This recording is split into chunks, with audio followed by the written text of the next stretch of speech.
कैदी नंबर कसूर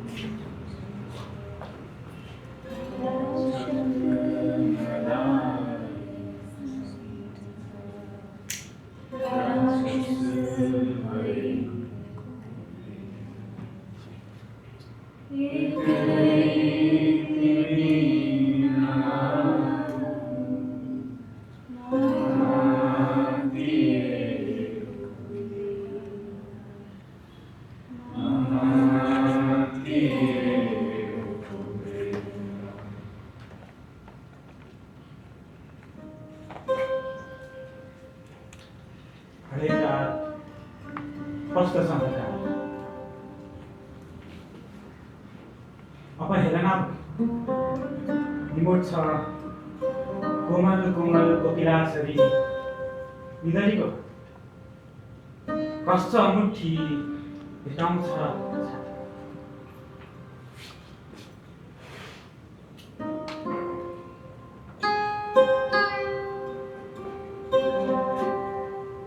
बेला बखत ऐना अघिल्तिर उभिएर आफैलाई निहाल्दा म देख्छु एउटा विचित्र कन्या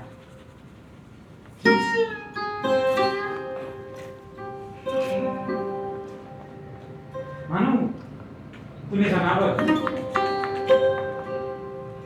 जो वर्षौंदेखि कुनै शिकारको प्रतीक्षा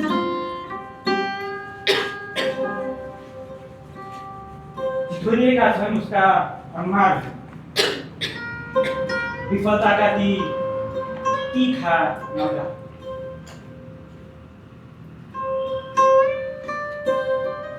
अनि कसरी भेटोस् राहत कोही अरूको आँखामा देखेको उसकै प्रतिबिम्ब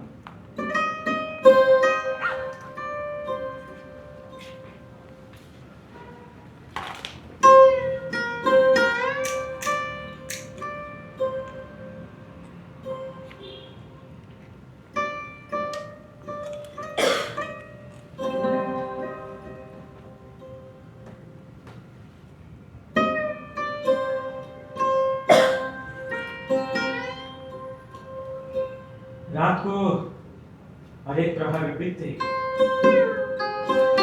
लाग्छ म प्रत्येक प्रहर त्यही जनावरमा परिणत हुँदैछु मलाई मानिससँगको त्यो सामिप्यता देखेर घिन लाग्छ मलाई मानिससँगको त्यो सामिप्यता एउटा किनो बनाए चाहिँ भनाउँछ लाग्छ खनौँ आफ्नै चिहान र पुरिदिउँ आफैलाई म भागौँ कहाँ आफैदेखि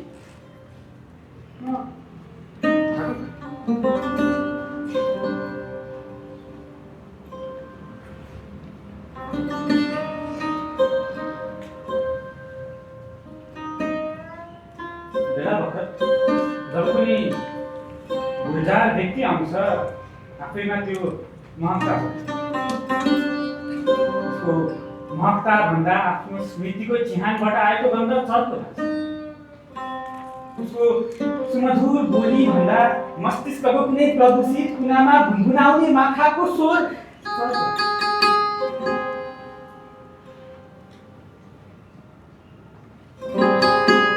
अनि त किन आउँछ मसँग दिनलाई असफलताहरू सिवाय अरू केही पनि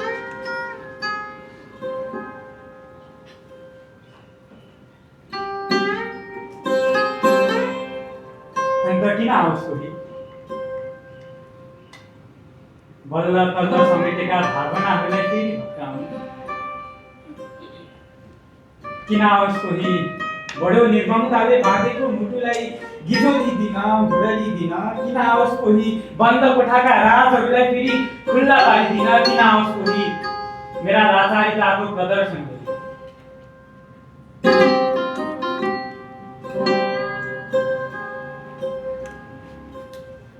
सक्दिन आफ्ना लाचारिता र व्यवस्थालाई प्रेमको नक्कली नकाब दिएर बीच बजारमा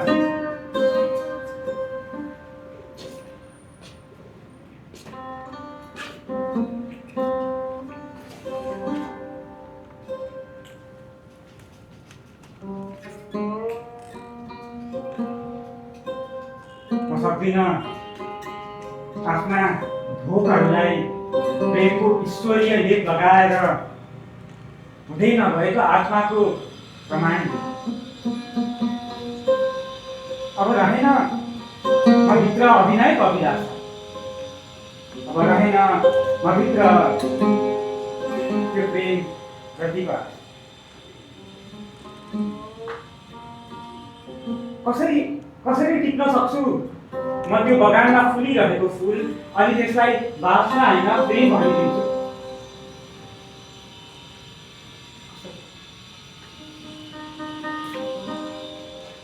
अब त मलाई बगैँचादेखि डर लागेर आउँछ।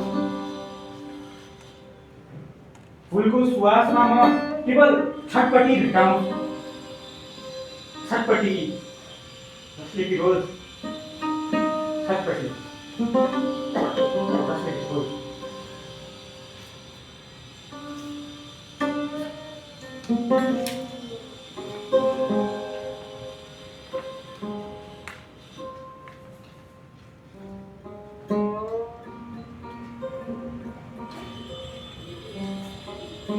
हरेक रातले मुक्तम अघि म भित्रको जनावर जाग्नु अघि म त यस बगैँचाको नै थिइनँ, म त यस बगैँचामा नै थिइनँ जहाँ फुलको कारोबार हो।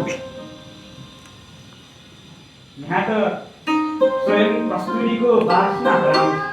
मेरो संसारको पुरा ठाप्दो थियो, पुरा ठाप मरुभूमि जस्तो जहाँ प्यास केवल पानीको।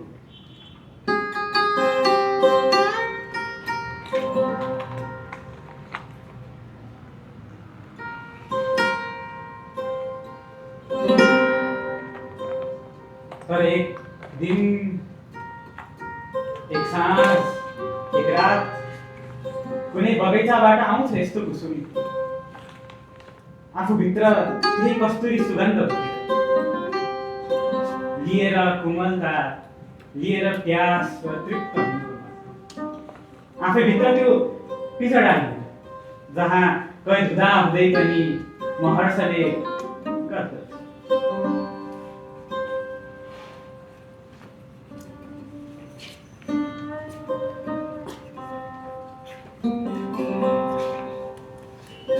आखिर त्यही नै त हो जीवनको सार भनेको, आखिर त्यही नै त हो बाँच्नु भनेको।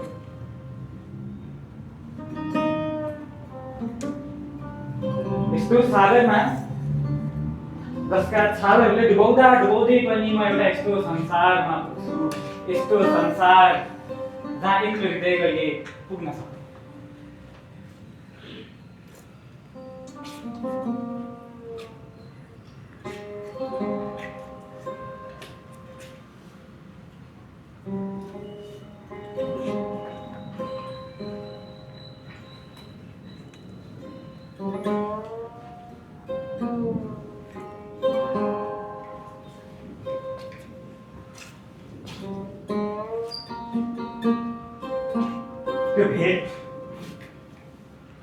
त्यो भेट पछिको एक एकाकार बिन्दु जहाँ लाग्छ म नै उहु र हुने म,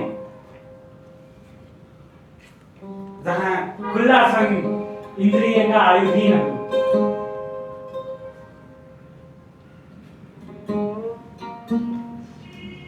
त्यो भेट जीवनको एउटा यस्तो बिन्दु जहाँ दुई भौतिक कुराहरू मिसेर एक भएका छन्, जहाँ काल र उत्पत्ति सन्तुलनमा एउटा यस्तो बिन्दु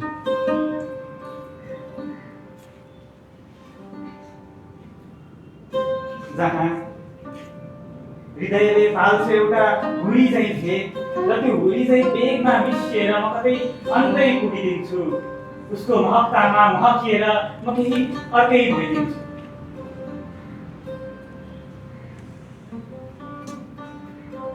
र जब त्यति क्षणको निम्ति, त्यति क्षणभङ्गुर भावनाको निम्ति मानव मैले आफ्नो जरालाई खाँचेँ,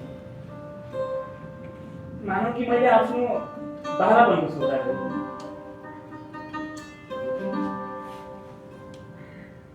मानिस आखिर हो कि उसको बाला पनि बिना?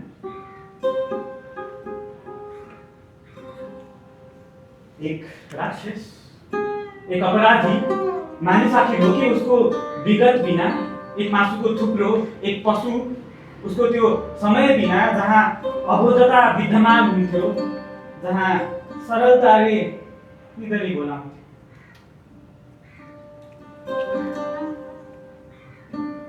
मानिस आखिर हो कि त्यो समय बिना?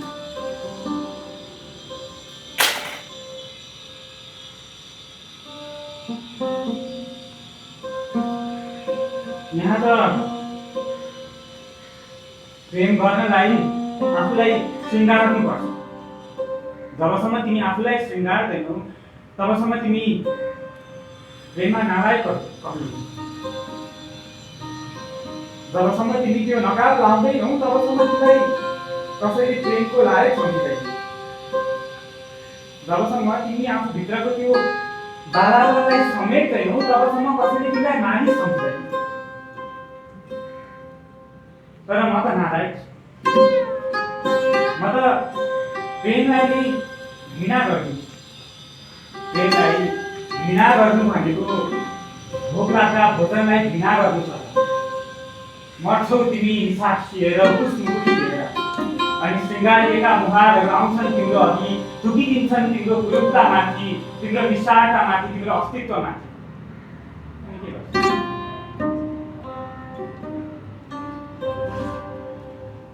प्रेमका मूर्तिहरू आउँछन् अनि तिमीलाई ढुङ्गा हुने। त्यसैले यहाँ बाँच्नकै लागि भए पनि नकाब लगाउन जरुरी छ।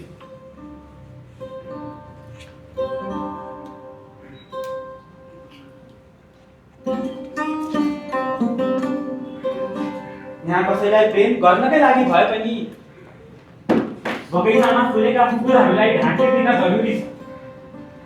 मुखका सम्बन्धहरू घाँसिदिन जरुरी छ। मानौ यो सबै कहिले भएकै थिएन।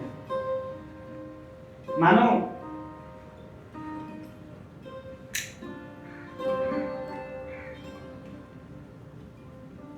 यो चुरोट कहिले सल्किएकै थिएन। मानौ मैले यो कविता कहिले भनेकै थिइनँ। मानौ कसैले पनि यो कविता सुनेकै थिएन।